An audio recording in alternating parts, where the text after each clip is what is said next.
as we all know, can cost a fortune in phone calls. Can you do anything about it? Declan is here with more.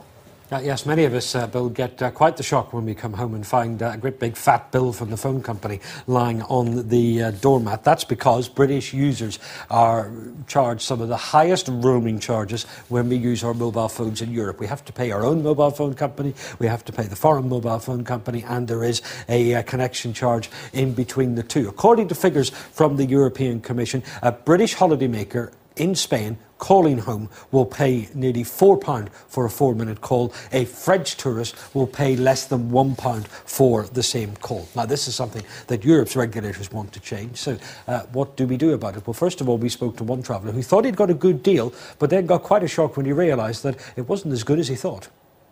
Hi, my name is David Strang. I'm Managing Director of Wicked Vision. We're a toy company based in London, and we manufacture boomerangs and sell them all around the world. And for this reason, I do a lot of travelling abroad.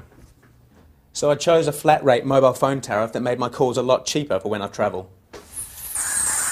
So after returning from a recent trip to America, can you imagine how shocked I was to receive this bill for over £200 when I was expecting something around about half of that?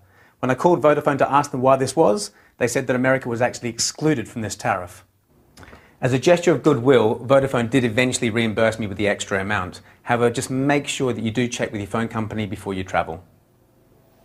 All right, well, let's talk to Anthony Bull. He's director of a company called OneCompare.com. It's a price comparison website. He's in Manchester for us this morning. Anthony, good morning to you. Hi, Declan. We spoke to all the big 5 mobile phone companies, and they all said that they've introduced packages which allow customers to choose the cheapest option. It sounds like switching around from one to the other doesn't actually save you that much money.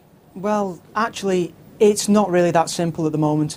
A lot of companies have pledged to reduce prices further, very close to what the EU are actually recommending. But as it stands at the moment, really, there is only one mobile phone network that has actually dropped charges across the board for all of its customers, and that's T-Mobile as it stands at the moment.